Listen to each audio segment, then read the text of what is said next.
Graça e paz, seja muito bem-vindo, seja muito bem-vinda. Você está no canal Ensino e Palestra. Meu nome é Alex Paulo e o objetivo do nosso canal é transmitir o conhecimento sistemático da Palavra de Deus. Obrigado a você que faz parte da nossa comunidade, você que assiste os nossos vídeos semanais, você que está chegando agora, muito obrigado pela oportunidade de oferecer a você este conteúdo. Se você gostar do trabalho, inscreva-se no canal. Se você gostar do vídeo, participe conosco. Faça o seu like, deixe o seu like aí, deixe o seu gostei, também deixe o seu comentário. Tudo isso é muito importante para a plataforma entender que este vídeo é relevante. Você que não recebe as nossas notificações ou deixou de recebê-las, eu peço a você que desative o sininho e ative ele novamente com a opção de todas, para que você tenha todos os vídeos sempre mencionados quando eles forem ao ar. Então, isto é muito importante. Muitas pessoas elas nos falam, nos relatam que ao desativarem e reativarem o sininho, os vídeos voltam a ser mostrados, os vídeos voltam a ser propagados pelo YouTube. Isso é muito importante para nós e desde já muito obrigado pela sua cooperação. Nós aqui estamos trabalhando com a nossa revista Lições Bíblicas, o guia de estudos publicado pela Casa Publicadora das Assembleias de Deus.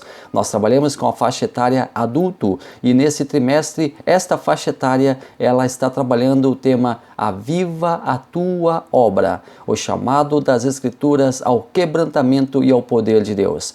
Nosso comentarista é o pastor Hernaldo Renovato de Lima. Ele é ministro do Evangelho, é comentarista da revista Lições Bíblicas, escritor, bacharel em economia, mestre em administração, mestre em ciências da religião e também presidente da Assembleia de Deus em Paranamirim, Rio Grande do Norte. E ele está nos trazendo lições muito preciosas. Hoje nós vamos falar um pouquinho mais sobre avivamento e 13 lições estarão trabalhando este importante assunto. Janeiro, fevereiro e março é o momento de nós refletirmos sobre o avivamento em nossas igrejas. Vamos juntos? Vamos então para mais um vídeo aqui no nosso canal Ensino e Palestra.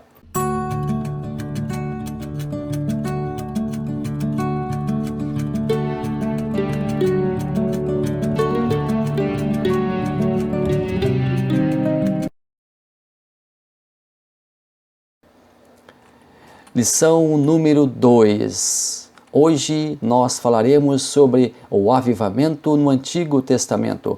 Na nossa revista, na sua revista, você já deve estar visualizando o texto áureo, a verdade prática, a leitura diária e a leitura bíblica em classe, que se encontra nesta semana no segundo livro de Crônicas, capítulo 34, versículos 29 ao 33.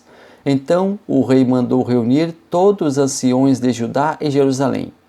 E o rei subiu à casa do Senhor com todos os homens de Judá e os habitantes de Jerusalém, e os sacerdotes e os levitas e todo o povo, desde o maior até o menor. E ele leu aos ouvidos deles todas as palavras do livro da aliança que fora achado na casa do Senhor.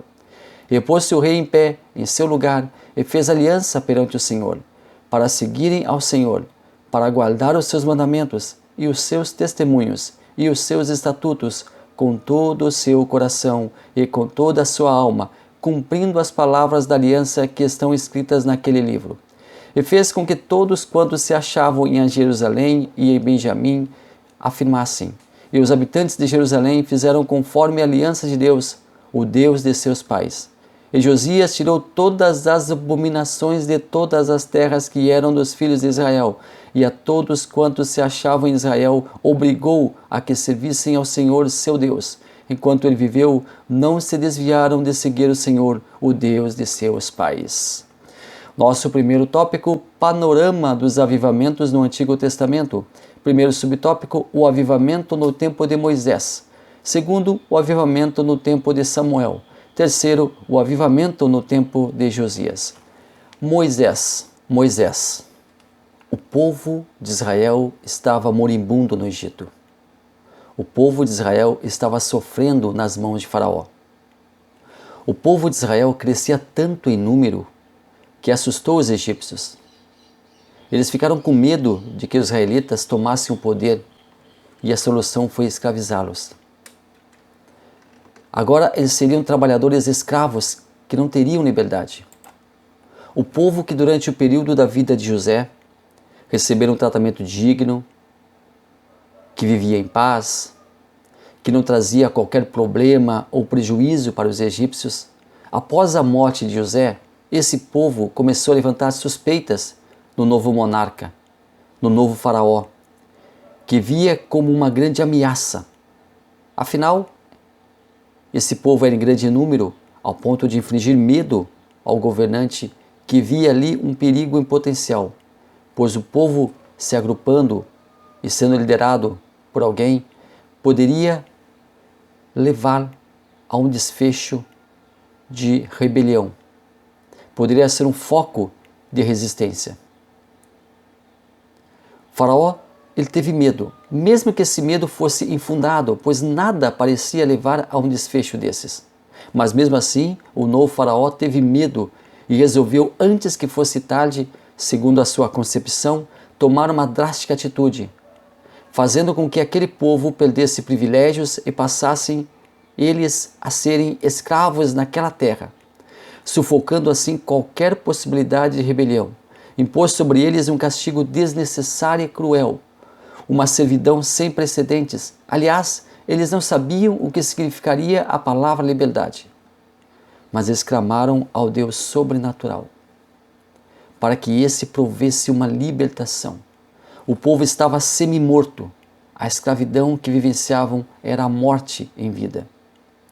E Deus então chama um homem que já havia passado ali pelo Egito, um ex-morador do palácio, alguém que fora príncipe naquele lugar, mas que agora voltaria em uma condição totalmente diferente. Não vinha com pompa, mas ele vinha com um cajado na mão e com uma ideia fixa na cabeça: libertar o seu povo da escravidão. Moisés estava voltando depois de 40 anos de sua vida. O povo experimentaria um avivamento, uma saída vitoriosa da escravidão para uma nova terra, a terra prometida. Porém, antes da vitoriosa saída, uma coisa iria acontecer. Aliás, muitas coisas iriam acontecer ali. Entre receber Moisés e Arão para a primeira audiência e permitir a saída do povo de suas terras, Faraó iria experimentar, juntamente com seu povo, várias amargas experiências, as 10 pragas que praticamente dizimaram o Egito. Era a ira de Deus se abatendo sobre os inimigos do seu povo. Após a saída do Egito, o povo experimentou momentos ímpares de felicidade. Houve música, dança, alegria, festa, pois a tão sonhada e quase inimaginável liberdade então havia chegado. Era um grande avivamento que o povo experimentava. O povo estava vivo, alegre, livre para cultuar a Deus, marchando para uma nova terra. Porém, o futuro iria mostrar que a relação entre Deus e o seu povo seria muito conturbada.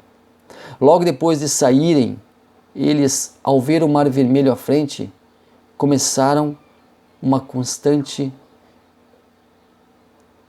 uma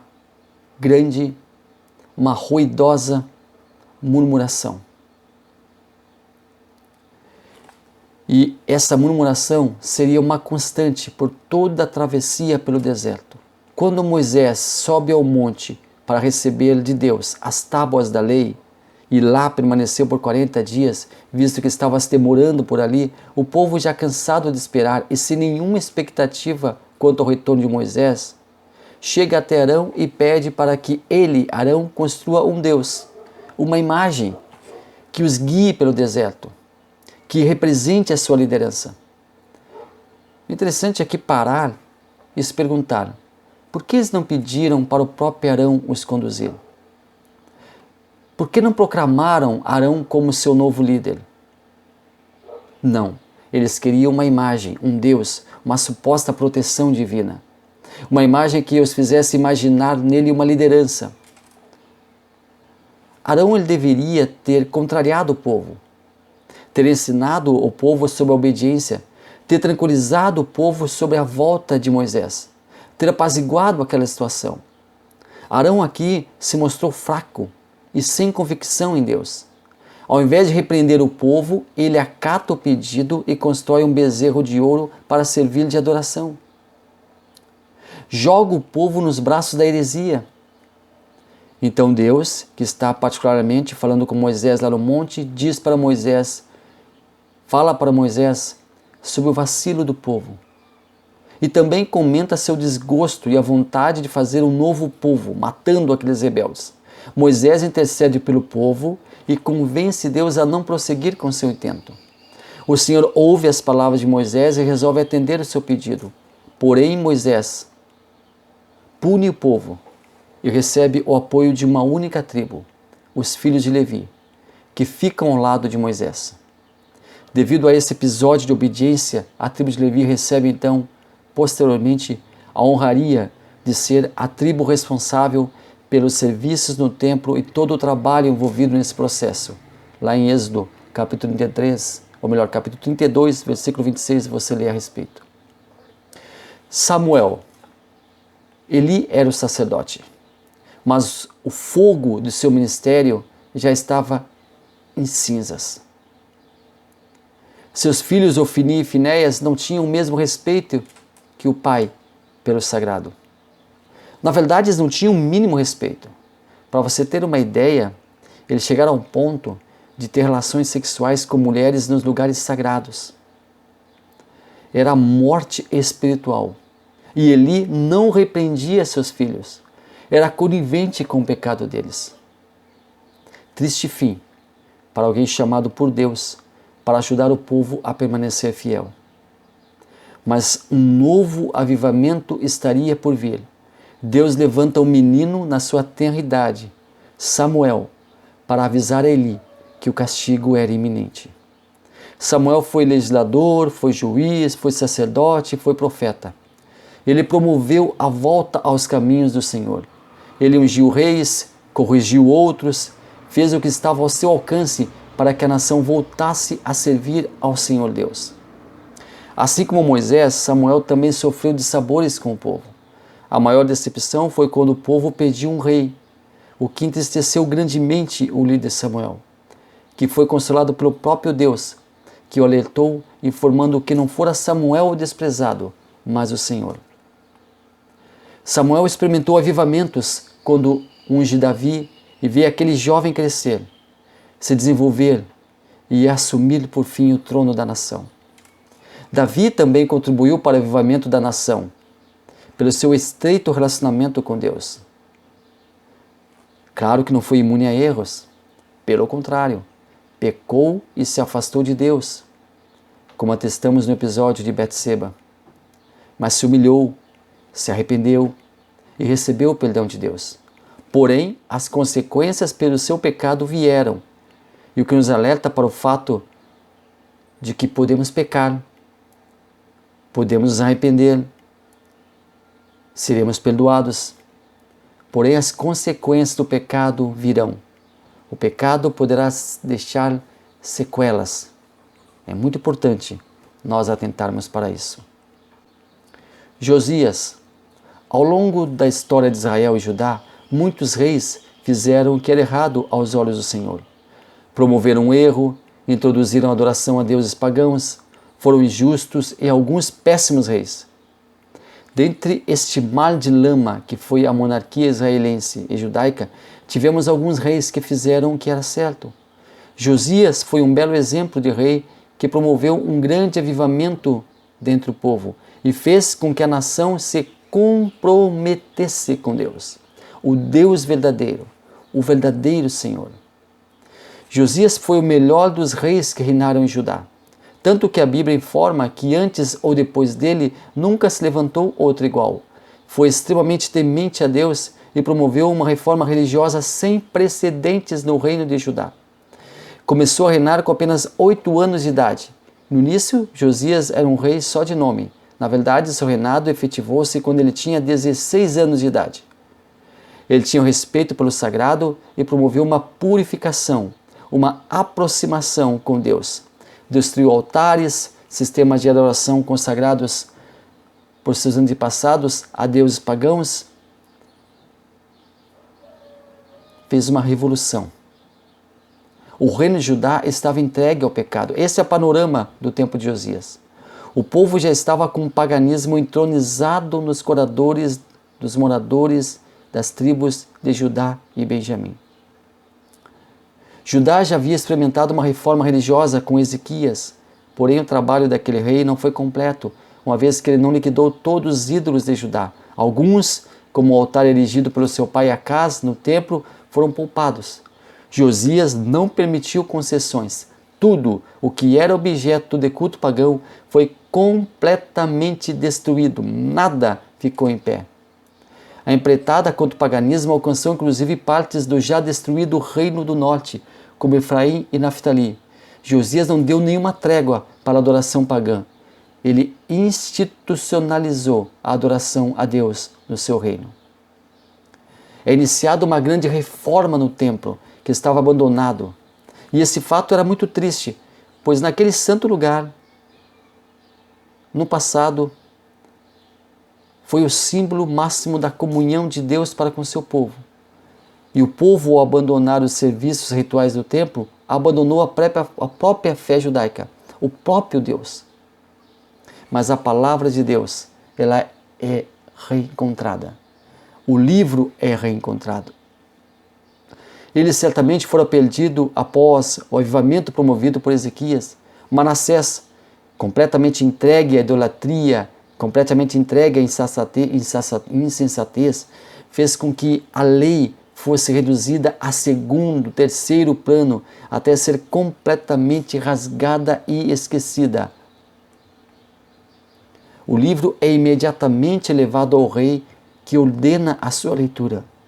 Após ouvir o relato, o rei toma uma atitude de desespero, rasga suas vestes e ele fica perplexo por entender que ele e o seu povo não estavam seguindo fielmente os ditames do Senhor.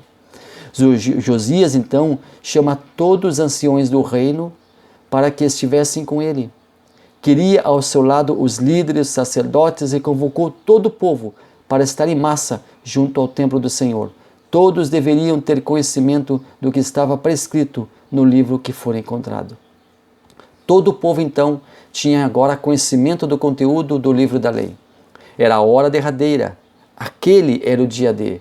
Havia urgente necessidade de se aplacar a ira de um Deus já raivoso com sua nação. Josias se coloca como intermediário entre Deus e o povo, mas ladeado pelos sacerdotes e pelos líderes. Estava respaldado tanto religiosa como politicamente. Agora havia necessidade de uma contrapartida. O povo deveria fazer a sua parte. A celebração da Páscoa, um evento extremamente importante para o povo de Deus e uma referência histórica para a nação de Israel, para a nação de Judá, que marcava a saída do Egito, marcava a saída do cativeiro egípcio, marcava a conquista para uma terra prometida. Tudo isso havia sido abandonado, todo esse simbolismo da Páscoa havia sido esquecido. Por quase 4 séculos, imagine, 4 séculos, a Páscoa havia perdido o espaço no calendário do povo de Deus. Josias também restauraria essa data magna para o povo de Judá. Para os sacrifícios pascuais prescritos na lei, Josias cedeu seus próprios animais, que foram utilizados por todo o povo para sacrificarem ao Senhor. Chegamos ao tópico 2, confissão de pecados e retorno à palavra de Deus. Primeiro subtópico, o chamado de Neemias. Segundo subtópico, a confissão de pecados. Terceiro subtópico, o avivamento pelo ensino.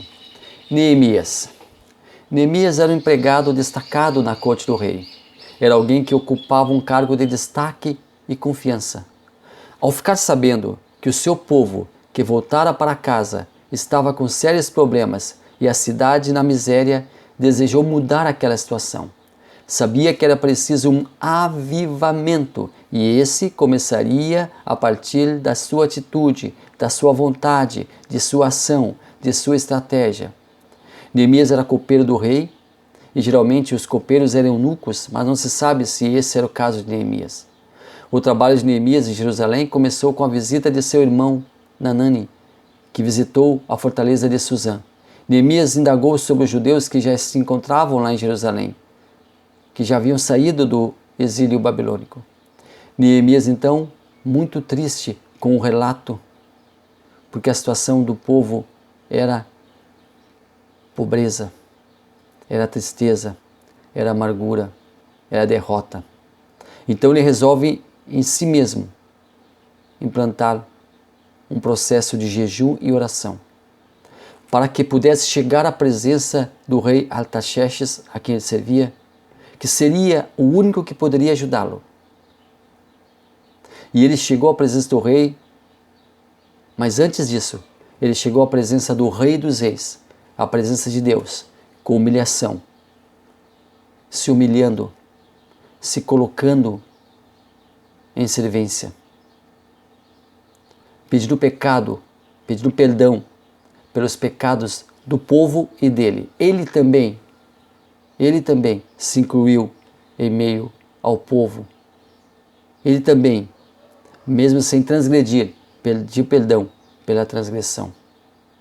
E mais do que isso, pediu sabedoria para falar ao rei, para somente a partir daí se aproximar do rei persa e assim conseguir retornar ao seu povo e fazer alguma coisa por esse povo. Neemias consegue realizar o seu sonho. Ele viaja com o aval do rei, o aval do monarca. Viaja com os decretos reais em mãos que autorizavam a obra de reconstrução dos muros de Jerusalém. Por isso, ele sai, ele chega a Jerusalém, mas ali ele encontra muitas adversidades, muitos adversários. Como foi o trabalho de reconstrução dos muros? O povo estava eufórico. Havia recebido uma injeção de ânimo dos profetas Ageu e Zacarias. Olha a importância dos profetas. Eles ficaram tão entusiasmados com a reconstrução do templo que investiram bravamente um novo e importante trabalho, a reconstrução dos muros. Sob a liderança de Neemias, iniciaram a grande obra de reedificação dos muros de Jerusalém. Sob os olhos atentos de seus inimigos, eles iniciaram todo o processo. E aqui nós temos uma outra figura muito importante, Esdras, que era um escriba, versado e eloquente servo de Deus, que amava a palavra do Senhor. Através dele, o povo teve o contato com a palavra de Deus. O povo que voltava para casa quase sem identidade, por desconhecimentos das leis do Senhor, recebeu a instrução, os ensinamentos da parte desse grande homem chamado Esdras, que promoveu um reavivamento da nação, que agora comovida convertia-se ao Senhor.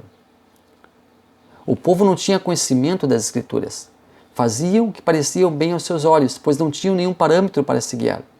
Esdras foi chamado para ler em praça pública o livro da lei. Todo o povo, como um só homem, veio ali para ouvir a palavra de Deus. E a palavra de Deus falava sobre os mais diversos assuntos. A porta das águas, que ficava ao lado oriental do Monte Siló, defronte da terra de Giom, ali era o panorama, ali era o ambiente. Esdras não leu apenas os 10 mandamentos. O livro da lei indica o Pentateuco, Gênesis, Êxodo, Números, Levítico, Deuteronômio. Esdras leu ao povo os 5 primeiros livros da Bíblia, os 5 primeiros livros da Palavra de Deus. A Torá, que são os 5 primeiros livros, eram grandes rolos que precisavam ser desenrolados para a leitura. Era preciso várias pessoas para cumprir a função de ler toda a Torá diante do povo. Algumas pessoas seguravam o rolo enquanto esse era desenrolado. Muito provavelmente outras pessoas, além de Esdras, se ocupavam da leitura dos livros. Algumas pessoas interpretavam os livros enquanto esse era lido. Outras pessoas ainda ensinavam às pessoas a aplicação daquilo que estavam ouvindo. E o povo então é convocado para uma grande aliança com Deus. Está lá em Neemias, no capítulo 10. A aliança constituía um pacto para um novo estilo de vida. A aliança somente foi possível pelo arrependimento que o povo experimentou anteriormente. Tópico 3. O avivamento e a palavra de Deus. Primeiro, a palavra de Deus corrige. Segundo, cuidado com o formalismo. Ao longo dos séculos, o mundo conheceu diversos movimentos de avivamentos. Os genuínos e duradouros avivamentos tiveram como ponto inicial o estudo da palavra de Deus. Invariavelmente, o estudo da palavra de Deus. Todos aqueles que não tiveram a marca das Sagradas Escrituras passaram com o vento. todos os supostos avivamentos que não tiveram como base as Sagradas Escrituras, a Bíblia Sagrada, passaram, se extinguiram. A pregação, quando inspirada pelo Espírito Santo, é assimilada pelos corações e pode levar muitas pessoas ao arrependimento e a buscar uma vida de santidade para com Deus. O ensino é diferente da pregação. O professor tem à sua frente um público seleto, seus alunos. Eles estão ali para aprender, ávidos por conhecimento. Eles esperam que o mestre que está à sua frente lhes exponha as sagradas letras e as explique a eles. Exposição e explicação. Veja o caso de Filipe e o eunuco de Candace. Atos capítulo 8, versículos 30 e 31. E correndo Filipe ouviu que lia o profeta Isaías e disse: Entendes tu o que lês? E ele disse: Como poderei entender se alguém não me ensinar? E rogou a Filipe que subisse e com ele se assentasse. Era um costume antigo que foi estabelecido, reunir as pessoas para ouvirem a palavra de Deus. E lá no deserto, durante a festa dos tabernáculos, Moisés reunia o povo e lia as escrituras para ele. Lá em Jerusalém, Esdras reuniu o povo e leu as escrituras para a lei. Josias também reuniu o povo e fez com que as escrituras fossem lidas. E isso deve continuar acontecendo não somente nas nossas igrejas, mas também em nossos lares. Nós devemos mostrar para o nosso povo, começando pela nossa família, que a palavra de Deus, ela deve acompanhar todas as nossas gerações. O estudo da palavra de Deus, o apropriar-se da palavra de Deus, o entendimento sobre a palavra de Deus é a base fundamental, inicial, é o marco inicial do verdadeiro avivamento. Formalismo. Deve existir um equilíbrio aqui. Ser informal, extravagante, tem o seu lugar. Mas cada ocasião, cada local exige um comportamento particular. O culto deve ser formal, com respeito, decência e temor. Mas não pode ser engessado, sem emoção. Uma coisa é emoção, onde sentimos a presença de Deus, nos renovamos, falamos em línguas, no caso de nós pentecostais, nos alegramos. Outra coisa é o emocionalismo, que coloca por terra a decência e a coerência, beirando a meninice. Trenzinho, pulinho, subir em cadeiras, gritar, uivar. Não podemos descambar para o exagero, para o culto pessoal, agradando a carne ao invés do espírito. Devemos nos concentrar em Deus, nos centrar na pessoa de Jesus Cristo, exercer os dons com equilíbrio e raciocínio. O ensino vem pela palavra e o avivamento também. Somente uma igreja enraizada na palavra de Deus experimentará um verdadeiro e autêntico avivamento. Muito obrigado a você que esteve até aqui conosco, muito obrigado pela sua companhia. Inscreva-se no canal, deixe seu like, deixe seu comentário, tudo isso é muito importante para nós. Muito obrigado e até a próxima semana com mais estudo aqui no canal Ensino e Palestra. E você fica à vontade para curtir as nossas playlists, para ouvir, para ver, porque algumas pessoas colocam ali o dispositivo e ouvem o sermão, ouvem a ministração, outros assistem o vídeo, enfim. Fique à vontade, o canal está à sua disposição. Estamos aqui para servir o reino. Deus abençoe maravilhosamente a sua vida.